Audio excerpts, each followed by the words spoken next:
Tenga la amabilidad de buscar en su Biblia el capítulo 6 del Evangelio de Mateo. Estaré hablando, enseñando, predicando acerca del Sermón del Monte. Y como estamos estudiando primero la oración modelo de Jesús, veamos cómo comienza esa oración en Mateo 6:9. Vosotros pues oraréis así: Padre nuestro que estás en los cielos, santificado sea tu nombre. Venga tu reino, hágase tu voluntad, como en el cielo, así también en la tierra. El pan nuestro de cada día, dánoslo hoy. Y perdónanos nuestras deudas, como también nosotros perdonamos a nuestros deudores.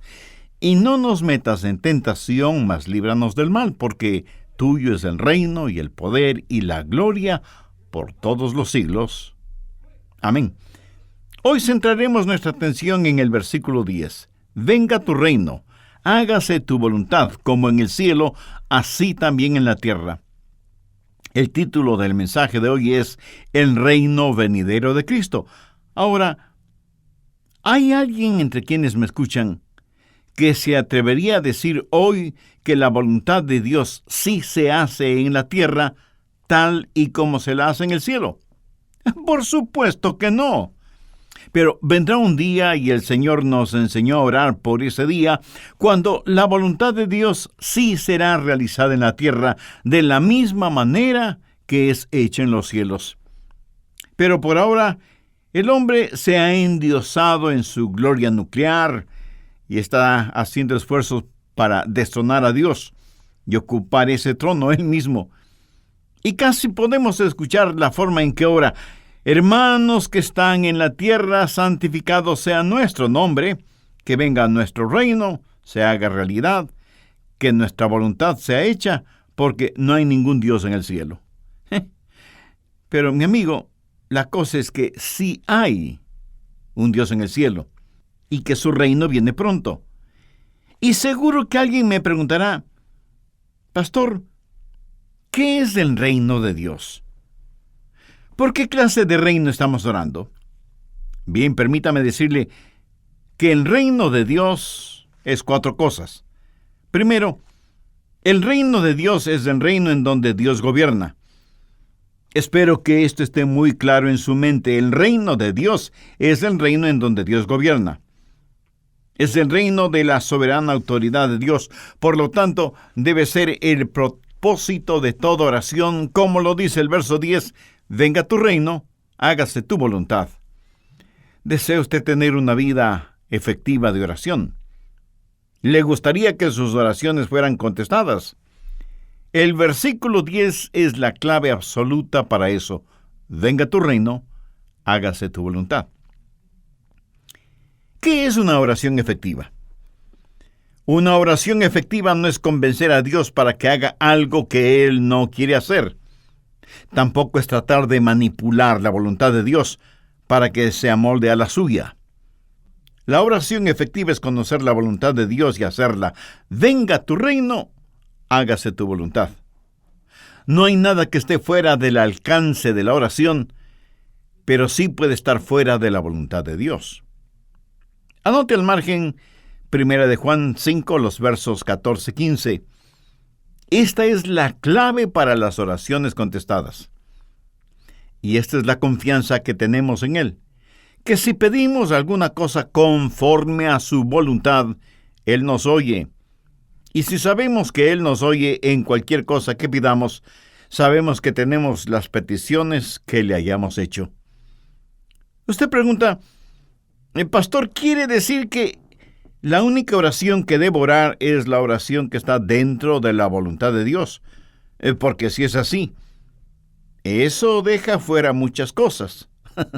No, mi amigo. Orar en la voluntad de Dios no significa menos bendiciones para usted. Más bien significa más bendiciones para usted. Dios quiere para usted lo que usted quisiera para usted mismo si tuviera el suficiente sentido común para quererlo. ¿Le confundió lo que dije? Espero que no.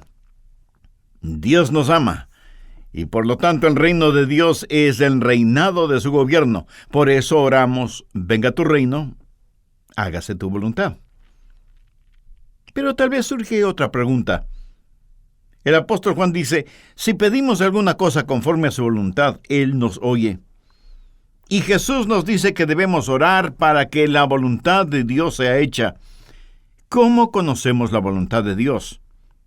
¿Es cuestión de adivinarla? ¿Acaso Dios dice, espero que tenga suerte tratando de conocerla? ¿Cómo saber que no estoy haciendo mi propia voluntad? Escuche. Dios nos ha dado principios para que conozcamos su voluntad y saber que lo que oramos es su voluntad. ¿Cuáles son esos principios? Primero, el principio de la rendición. Usted nunca conocerá la voluntad de Dios hasta que esté dispuesto a conocerla y pueda decir sin dudas ni titubeos, sea hecha tu voluntad. No mi voluntad, Señor, sino tu voluntad. Ese es el principio de rendición. El apóstol Santiago dice que no recibimos lo que pedimos porque no sabemos pedir, y que lo que pedimos generalmente es para nuestro propio placer, para nuestro propio deleite. Cuando estuve en Rumania, conocí al pastor José Tesón, un verdadero intelectual cristiano. Él era mi intérprete. Llegamos a tenernos confianza.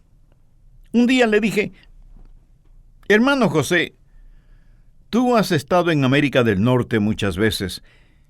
¿Qué opinas de nuestro cristianismo? Y él me contestó, Adrián, en caso de que no te guste mi respuesta, recuerda que tú hiciste la pregunta.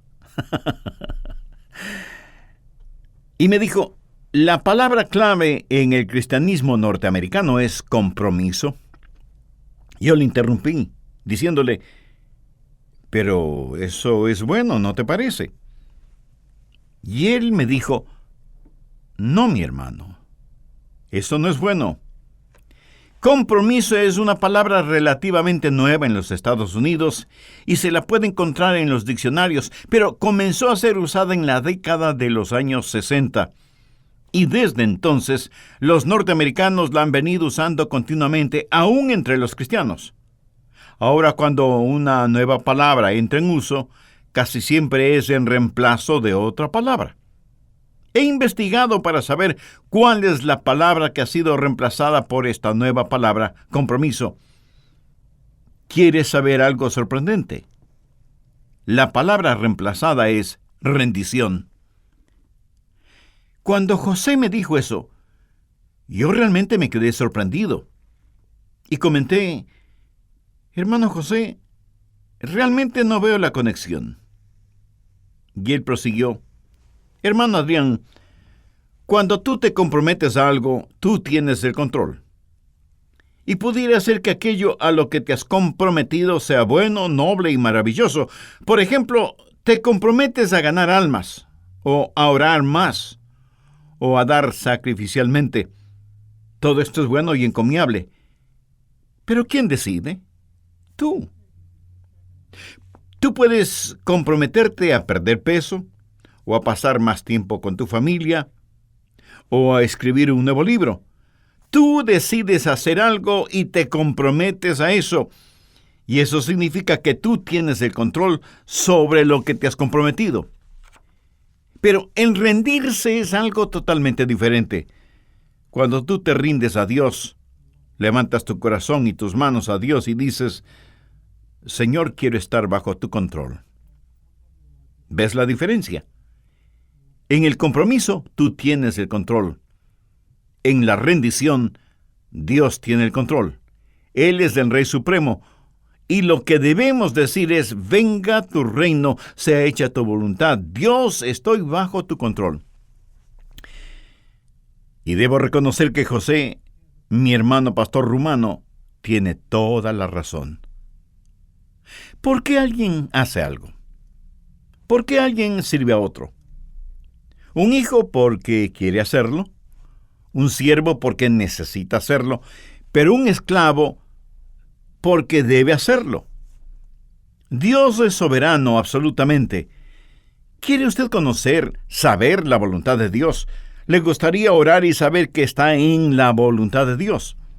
Escúcheme. Dios no revela su voluntad a los rebeldes.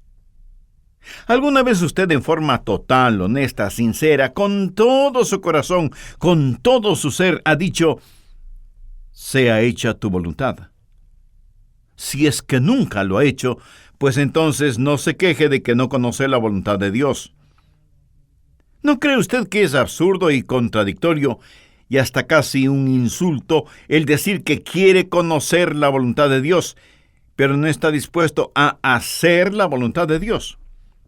Por lo tanto, el primer paso en saber la voluntad de Dios es el principio de rendición. Segundo, es el principio de la Escritura. Busque Juan 15:7.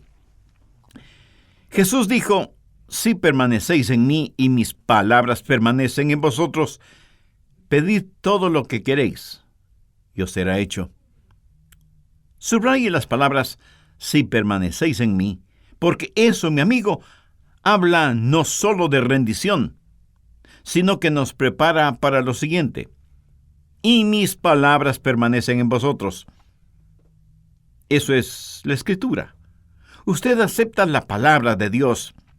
La Biblia es la palabra de Dios y contiene la voluntad de Dios. Es la revelación de Dios para usted y para mí. Tercero, el principio del Espíritu. Veamos lo que nos dice el apóstol Pablo al respecto en Romanos 8, los versos 26 y 27. Y de igual manera el Espíritu nos ayuda en nuestra debilidad, pues, ¿qué hemos de pedir como conviene? No lo sabemos. Pero el Espíritu mismo intercede por nosotros con gemidos indecibles. Mas el que escudriña los corazones sabe cuál es la intención del Espíritu, porque conforme a la voluntad de Dios intercede por los santos. El Espíritu Santo nos ayuda a entender la palabra de Dios y nos ayuda para que podamos orar de acuerdo a la voluntad de Dios. Esa es la manera de orar. Venga tu reino, sea hecha tu voluntad. Esta es la confianza que tenemos en Él. Si pedimos cualquier cosa que esté de acuerdo con su voluntad, Él nos escucha. Permítame decirle nuevamente, Dios no contesta las oraciones de los rebeldes mientras permanecen rebeldes. Las oraciones que llegan al cielo son las oraciones que comienzan en el cielo. Lo que hacemos es completar el círculo.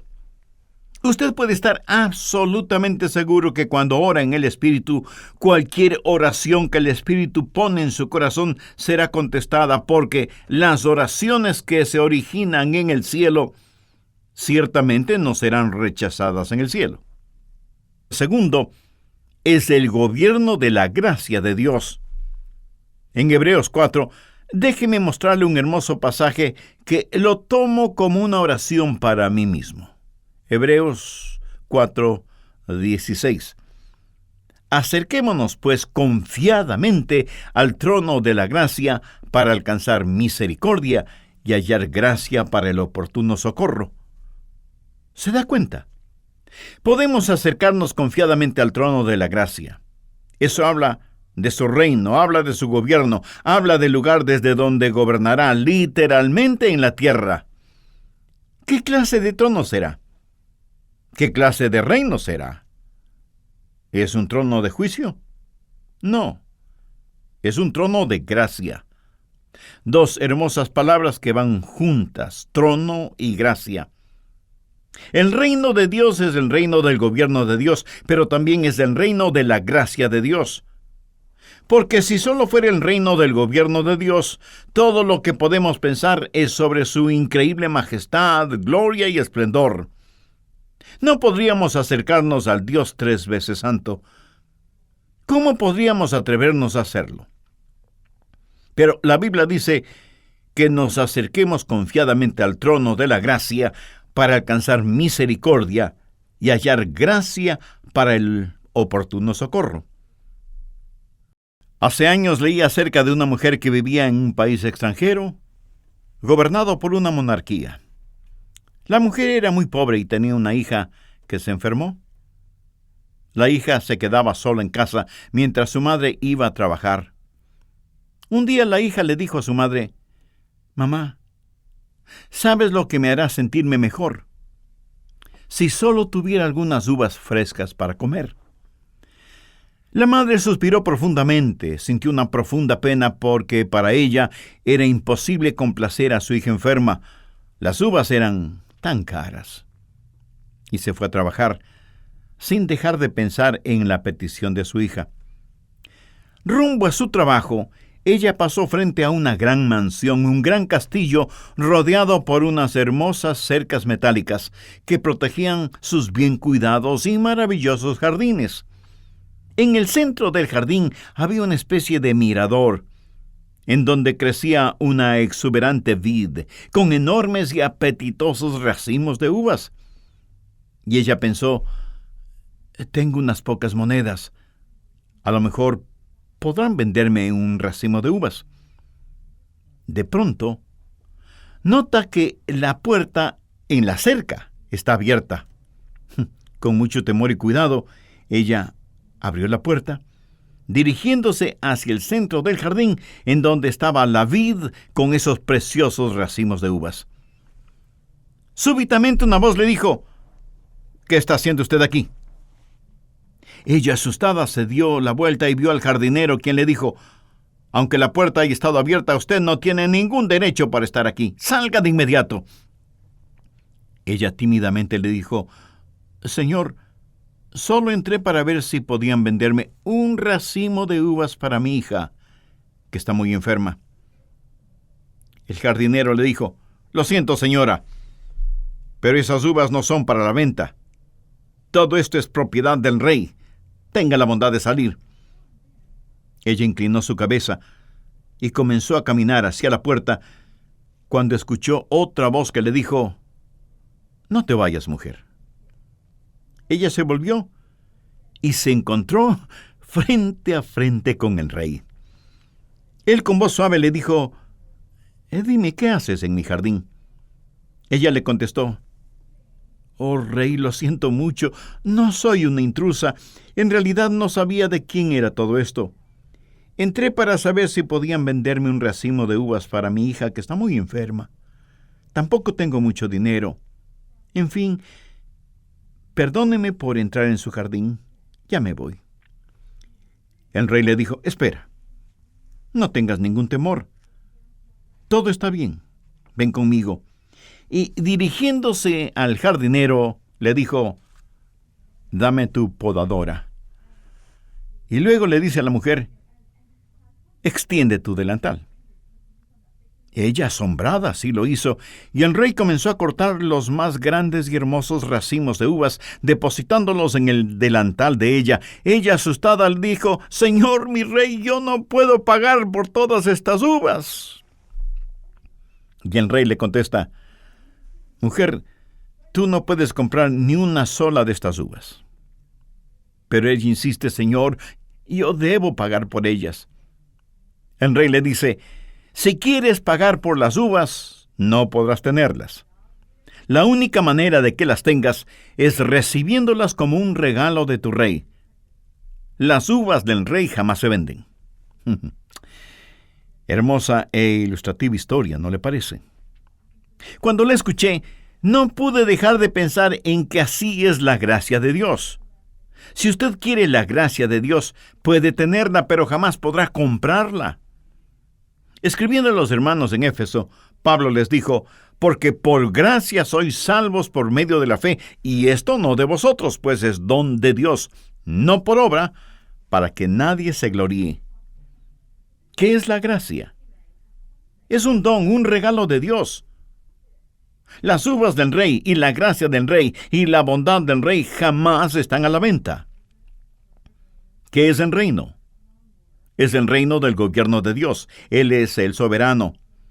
Pero también es el reino de la gracia de Dios, y nos acercamos confiadamente al trono de la gracia para obtener misericordia y encontrar gracia para el oportuno socorro.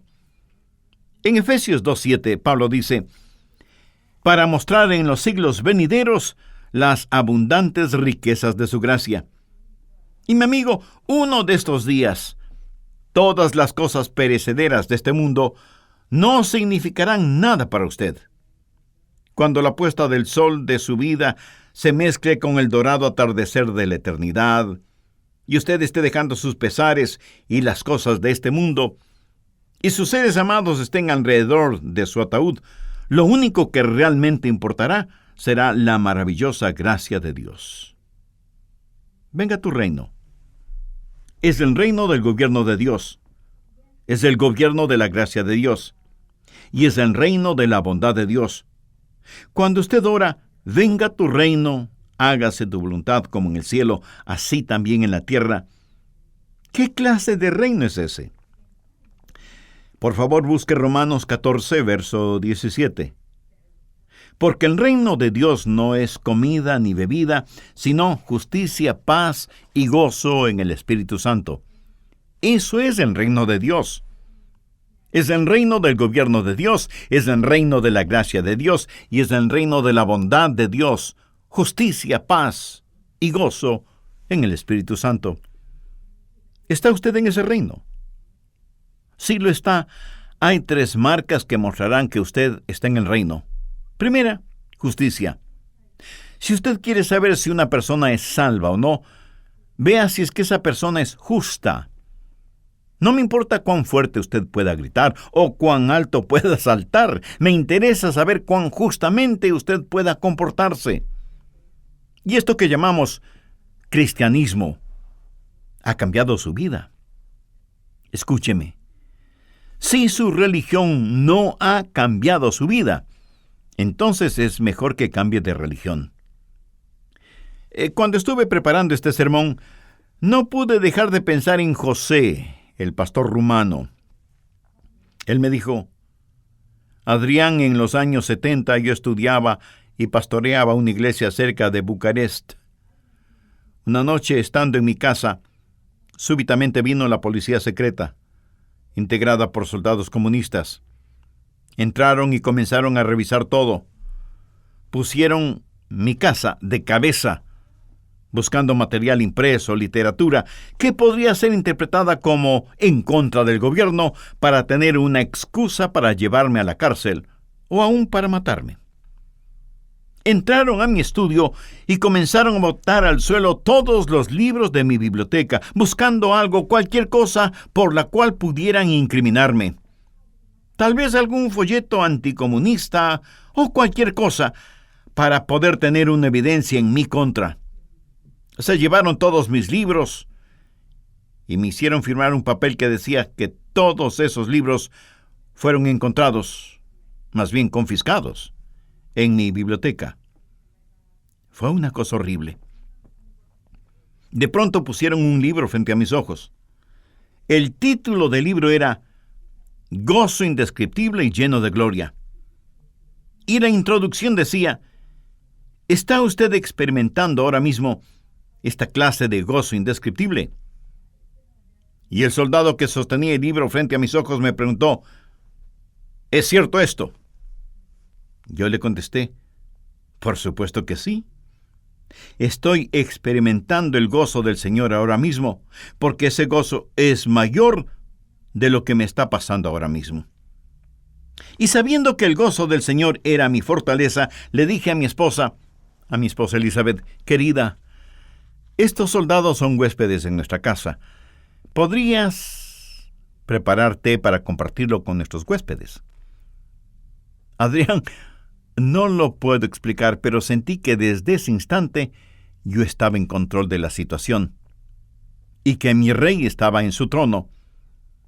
Y la señal de que él estaba en su trono fue el gozo y la fortaleza que sentí. El reino de Dios no es comida ni bebida, sino justicia, paz y gozo en el Espíritu Santo. Por eso, ora usted cuando ora: Padre nuestro que estás en los cielos, santificado sea tu nombre, venga tu reino. El reino del gobierno de Dios, en donde Él es el soberano. El reino de la gracia de Dios, en donde Él es misericordioso. El reino de la bondad de Dios, porque Él es bueno. El reino de Dios no es comida ni bebida, sino justicia, paz y gozo en el Espíritu Santo. Pero aún hay otra cosa cuando ora el Padre nuestro: venga tu reino, hágase tu voluntad. ¿En dónde? Como en el cielo, así también en la tierra.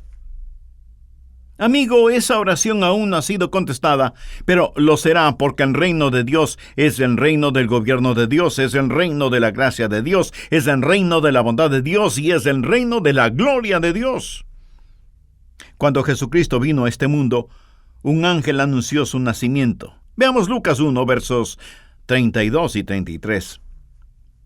¿Qué es lo que dijo el ángel acerca de ese niño que iba a nacer? Escuche. Este será grande y será llamado Hijo del Altísimo.